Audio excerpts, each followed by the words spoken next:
బులెటిన్లో మనం breaking news చూస్తున్నాం. గవర్నర్ కోటాలో ఎమ్మెల్సీల ప్రమాణ స్వీకారానికి తెలంగాణ హైకోర్టు బ్రేక్ వేసింది. తదుపరి ఉత్తర్వులు ఇచ్చే వరకు కొత్త ఎమ్మెల్సీలతో ప్రమాణ స్వీకారం చేయించొద్దని ఆదేశాలను జారీ చేసింది. గవర్నర్ కోటాలో ఎమ్మెల్సీల నియామకాన్ని వ్యతిరేకిస్తూ బీఆర్ఎస్ నేతలు దాసోజు శ్రవణ్, సత్యనారాయణలు హైకోర్టులో సవాల్ చేశారు. తదుపరి విచారణను ఫిబ్రవరి 8కి వాయిదా వేసింది.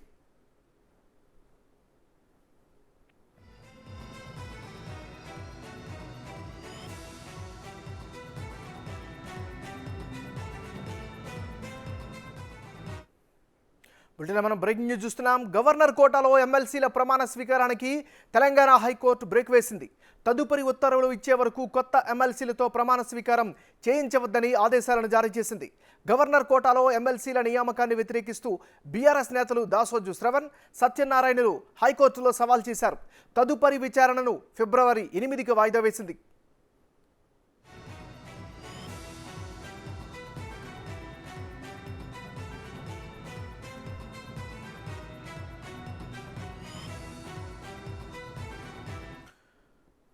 బులెటిన్లో బ్రేకింగ్ న్యూస్ చూస్తున్నాం. గవర్నర్ కోటాలో ఎమ్మెల్సీల ప్రమాణ స్వీకారానికి తెలంగాణ హైకోర్టు బ్రేక్ వేసింది.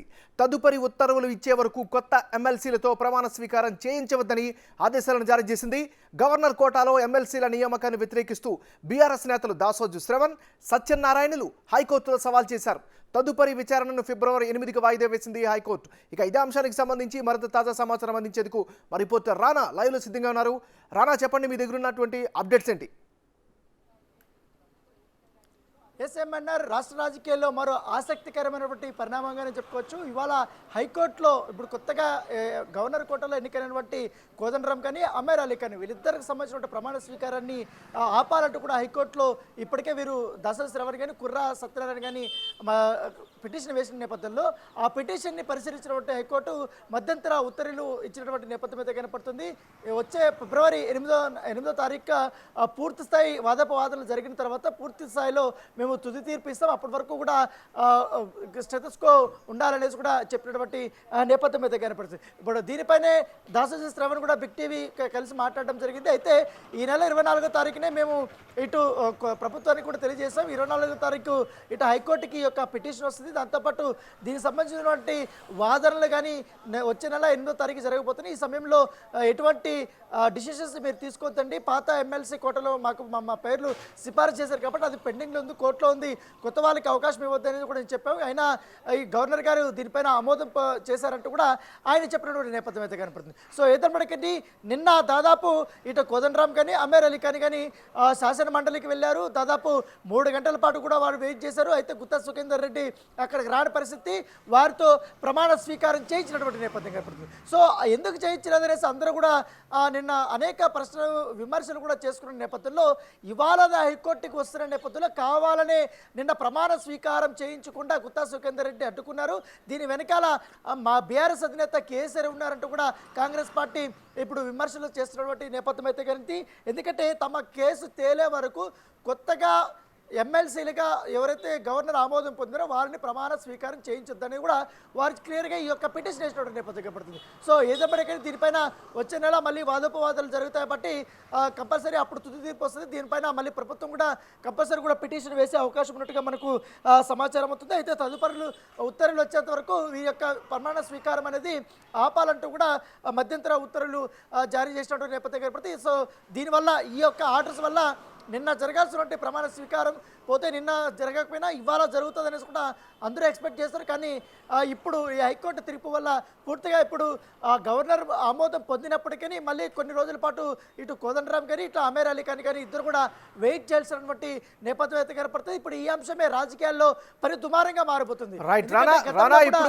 వీరి యొక్క మరి ఇప్పుడు ఉన్నటువంటి పరిస్థితుల్లో ప్రభుత్వం యొక్క నెక్స్ట్ స్టెప్ ఏ విధంగా ఉండే అవకాశం ఉంది, దానిపైన మీ విశ్లేషణ ఏమిటి?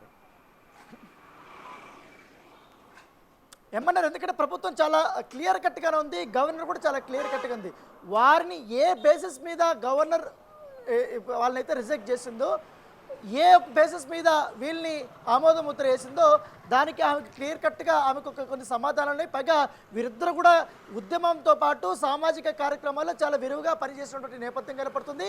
ఈ గవర్నర్ కోటాలో నామినేట్ చేయడానికి వీరిద్దరూ సరైన అభ్యర్థులు అనేసి కూడా గవర్నర్ కూడా భావిస్తుంది. సో ఈ నేపథ్యంలోనే ఆమె ఆమోద ముద్ర వేసింది కాబట్టి ఖచ్చితంగా ఇప్పుడు హైకోర్టు సంబంధించినటువంటి తీర్పును గౌరవిస్తూనే 8వ తారీఖు వరకు కూడా ఆగుతారు. తర్వాత ఖచ్చితంగా ప్రభుత్వం నుంచి కూడా ఇటు రాజ్భవన్ నుంచి కూడా వారు ఒక పిటిషన్ వేసే అవకాశం ఉంది కాబట్టి దీనిపైన కంపల్సరీ మళ్ళీ చర్చించే అవకాశం ఉంది. అయినప్పటికీ వారు లేవనెత్తినటువంటి అంశాలు అలాగే ప్రభుత్వం చెప్తున్నటువంటి అంశాలకి సరితూగటం లేదు. వారిని ఏంటంటే వారు చేసినటువంటి సేవలు కానీ ఎక్కడా కనపడలేదు. కేవలం వారు పొలిటీషియన్స్ బాగానే మాత్రమే ఉన్నారు. కానీ ఇక్కడ అమైర్ అలీ ఖాన్ విషయానికి వచ్చినా ఇలాగ కోదండరాం విషయానికి వచ్చినా కోదండరాం ఇటు ప్రొఫెసర్ గాను ఇట్లాగా ఉద్యమ అధినేత గాను దాదాపు 15 సంవత్సరాల పాటు ఉద్యమాన్ని తన భుజాలపై నడిపించినటువంటి వ్యక్తి గాను తర్వాత పొలిటీషియన్ కానీ అనేక సామాజిక సేవా కార్యక్రమాలు పాల్గొన్నటువంటి వ్యక్తి గాను అలాగే అమెరికాను కూడా ఇలాంటి పరిస్థితి పాత్రికేయ విభాగంలో దశాబ్దాలుగా ఆయన చేసినటువంటి సేవలు అమోఘం. దాంతోపాటు ఉద్యమంలో కూడా చాలా కీలకంగా పనిచేసినటువంటి వ్యక్తి.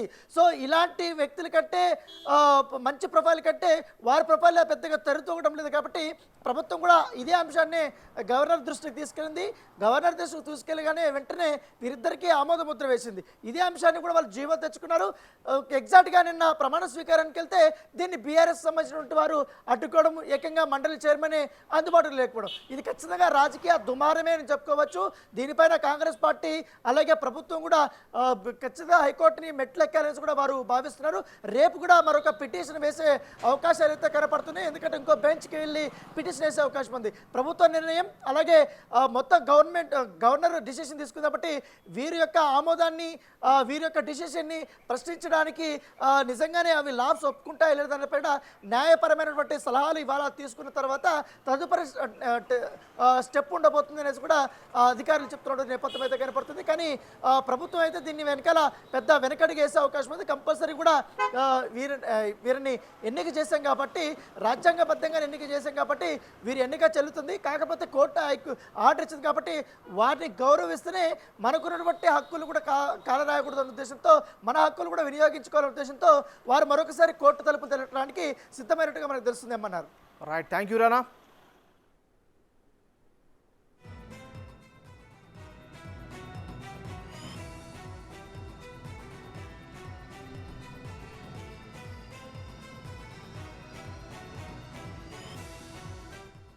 బులెటిన్లో మన పొలిటికల్గా సంబంధించినటువంటి బిగ్ బ్రేకింగ్ న్యూస్ చూస్తున్నాం. గవర్నర్ కోటాలో ఎమ్మెల్సీల ప్రమాణ స్వీకారానికి తెలంగాణ హైకోర్టు బ్రేక్ వేసింది. తదుపరి ఉత్తర్వులు ఇచ్చే వరకు కొత్త ఎమ్మెల్సీలతో ప్రమాణ స్వీకారం చేయించవద్దని ఆదేశాలను స్పష్టంగా జారీ చేసింది.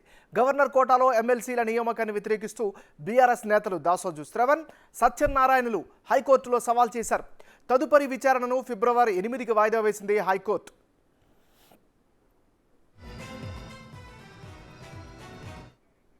ఇక ఇదే అంశానికి సంబంధించి మరింత పూర్తి స్థాయి విశ్లేషణ అందించేందుకు మా editor in chief PV Srinivas ఫోన్లో సిద్ధంగా ఉన్నారు. శ్రీనివాస్, చెప్పండి, ఇప్పుడున్నటువంటి తాజా అప్డేట్ని ఏ విధంగా అర్థం చేసుకోవచ్చు? దీన్ని రాజకీయం పరంగా ఎలాంటి అప్డేట్గా భావించాలి? నాగరాజ్ ఏమన్నారు అంటే ప్రధానంగా నిన్న ప్రమాణ స్వీకారం అడిగితే టైం ఇచ్చారు అనేటువంటిది కోదండరాం షా కానీ అదేవిధంగా ఇతర గవర్నర్ కోటాలో నామినేట్ అయినటువంటి వాళ్ళిద్దరూ కూడా ప్రధానంగా నిన్న ప్రమాణ స్వీకారం చేయడానికి టైం అడిగి వెళ్ళారు. కానీ చైర్మన్ మండలి చైర్మన్ అందుబాటులోకి రాలేదు. దాదాపుగా సుమారుగా 2-3 గంటల పైనే వాళ్ళు చాలాసేపు వెయిట్ చేశారు. వెయిట్ చేసి ఫోన్లు చేసినా రెస్పాండ్ కాలేదు అనేటువంటిది, టైం ఇచ్చి మాకు రాకపోవడం అనేటువంటిది కొంత అవమానకరంగా వాళ్ళ ఫీల్ అయినటువంటి పరిస్థితి ఉంది. అన్నిట్లో నిన్న ఆ వార్త కానీ ఆ విషయం అన్నిట్లో సోషల్ మీడియాలో కానీ ఇటు ఇతర వార్తా పత్రికల్లో వాటిలో కూడా ఆ వార్త వచ్చింది. కానీ చివరికి ఇవాళ 31వ తారీఖున ప్రమాణ స్వీకారానికి టైం ఇచ్చినట్టుగా, అంటే ఎమ్మెల్యే కోటా కింద ఎన్నికైనటువంటి ఇద్దరు ఉన్నారు, మహేష్ గౌడ్, అదేవిధంగా బల్మూరు వెంకటు, గవర్నర్ కోటా కింద ఎన్నికైనటువంటి అందరికీ కలిపి ఇటు స్పీకర్ దగ్గర అసెంబ్లీలో ఇద్దరు, అదే మండలిలో వాళ్ళిద్దరు చైర్మన్లు ఎవరైతే మహేష్ కుమార్ గౌడ్, బల్మూరు వెంకటు, అదేవిధంగా ఈ 4 ఎమ్మెల్సీలకి షెడ్యూల్ ఇస్తున్నట్టుగా 31వ తారీఖున ఫలానా టైంకి మీరు వచ్చి ప్రమాణానికి కావాల్సినట్టు ఏర్పాట్లు చేస్తామని శాసనమండలి కార్యాలయం నుంచి మెసేజ్ వచ్చింది. వాళ్ళకి మేరకు సందేశం పంపించడం జరిగింది. కానీ ఎందుకు నిన్న అవాయిడ్ చేయటం వెనకాల ఏమై కారణం ఏమి ఉంటుంది అనేది ఎవరికి నిన్న రోజున కొంత, ఎందుకంటే రాజకీయంగా దీని వెనకాల ఉందా లేదా అని చేర్చుకోలేరు. బస్ అందుబాటులో లేక రాలేకపోయారేమో మండలి చైర్మన్ అనేటిది అనుకున్నారు. కానీ వాళ్ళ వాయిదా ఉండటం, ఈ వాయిదా ఉన్న నేపథ్యంలో విచారణ జరిగిన క్రమంలో కొంత దీని మీద కోర్టు స్టే ఇస్తుంది. ఎందుకంటే అసలు ఎన్నిక కాకుండా స్టే ఇవ్వాలన్నారు. కానీ హైకోర్టు గవర్నర్ ని ఎన్నుకోవద్దు, గవర్నర్ సంతకం పెట్టకుండా, ఎందుకంటే కేబినెట్ చేసినటువంటి రెజల్యూషన్ ఏదైతే ఉందో ఇద్దరిని ఎన్నుకోవాలని కేబినెట్ నిర్ణయం ప్రకారం గవర్నర్ దగ్గరికి ఫైల్ ఇవ్వడం జరిగింది. గవర్నర్ సంతకం పెట్టొద్దని ఆదేశించే, ఎందుకంటే ఆమె రాజ్యాంగపరంగా ఆమె ప్రతినిధి కాబట్టి ఆమెని ఆదేశించి మీరు సంతకం చేయొద్దు అని ఆదేశించే రైట్ హైకోర్టుకు లేదు అనేటువంటిది కోర్టు తేల్చి చెప్పింది. కాబట్టి గవర్నర్ ఆ సంతకం చేయటం జరిగిపోయింది. కానీ ప్రమాణ స్వీకారాన్ని ఆపేటువంటి దానికోసం ఒక ప్రయత్నం చేశారు. ఈ క్రమంలో బహుశా ఇవాళ విచారణ ఉన్న నేపథ్యంలో నిన్నటి రోజున ప్రమాణం చేస్తే దానికి ఇక విచారణ చేసి కూడా ఉపయోగం లేదు. ఎందుకంటే వన్స్ ప్రమాణం చేసిన తర్వాత వాళ్ళు ఆటోమేటిక్ గా వాళ్ళు గవర్నర్లుగా ఎమ్మెల్సీలుగా బాధ్యత చేపట్టిన వాళ్ళు అవుతారు. బాధ్యత చేపట్టిన తర్వాత వాళ్ళని తొలగించడం అనేటువంటిది న్యాయపరంగా కొన్ని సమస్యలు, కొన్ని చిక్కులు వచ్చే అవకాశం ఉంది. కానీ ప్రమాణం చేయకముందు ఒకటి, ప్రమాణం చేసిన తర్వాత ఒక రకంగా ఉంటుంది. గవర్నర్ సంతకం మీద ఫైల్ పెట్టినప్పుడు పెట్టక ముందు ఇట్లాంటి కొంటే న్యాయపరంగా కూడా గవర్నర్ సంతకం చేయకపోతే ఏంటి, సంతకం చేసిన తర్వాత ఏంటి, అలాగే గవర్నర్ ఆమోదించిన తర్వాత వాళ్ళతో ప్రమాణం చేయిస్తే ఏంటి, ప్రమాణం చేయించకపోతే ఏంటి, అంటే న్యాయపరంగా కూడా అనేక చిక్కులు ఉండే అవకాశం ఉంది. కాబట్టి ఇది, ఎందుకంటే మండలి చైర్మన్ అందరికీ తెలుసు. మండలి చైర్మన్ ఆనాడు బీఆర్ఎస్ ప్రభుత్వం ఉన్నప్పుడు ఎన్నికైనటువంటి ఈ వ్యక్తి. ఆయన ఏమి పాలిటిక్స్ సంబంధం లేని వ్యక్తి కాదు. ఆయన కూడా పాలిటిక్స్ లో నుంచి వచ్చిన వాడు. ఎంతమంది ఎంపీగా పనిచేశాడు, తెలుగుదేశంలో కొంతకాలం, కాంగ్రెస్ లో ఉన్నాడు. కాంగ్రెస్ నుంచి తర్వాత ఆనాడు టీఆర్ఎస్, ఈనాడు బీఆర్ఎస్ లో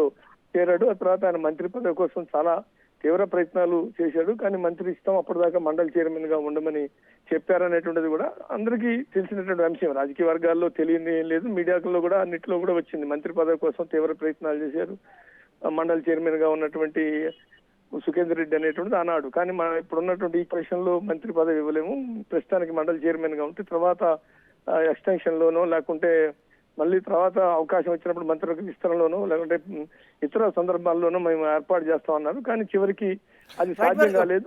పివి శ్రీనివాస్, ఇప్పుడున్నటువంటి పరిస్థితుల్లో నెక్స్ట్ స్టెప్ ఏ విధంగా ఉండే అవకాశం ఉంది?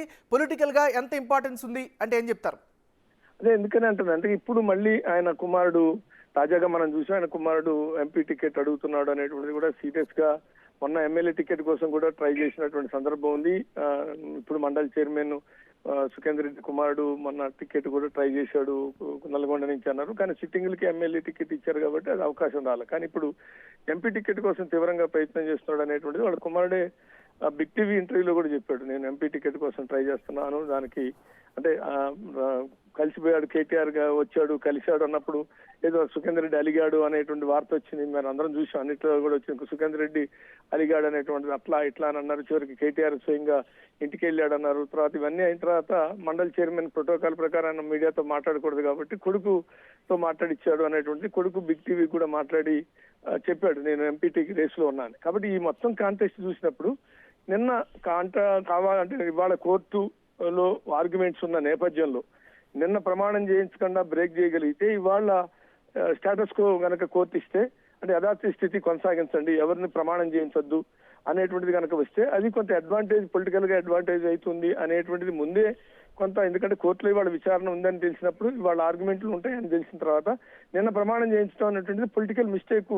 కాబట్టి బీఆర్ఎస్ ఆ మేరకు మండలి చైర్మన్ మీద ఒత్తిడి తెచ్చిందా, మరి టైం తెలియక ఇచ్చాడా, అంటే ఇవాళ కోర్టులో కేసు విచారణ ఉంది అనే విషయం చైర్మన్ కి తెలియక కోదండరాము వాళ్ళు ప్రమాణం చేస్తాయి, వాళ్ళ ప్రమాణ స్వీకారం చేయించండి మా చేత అంటే okay well and good please come అని అన్నారా?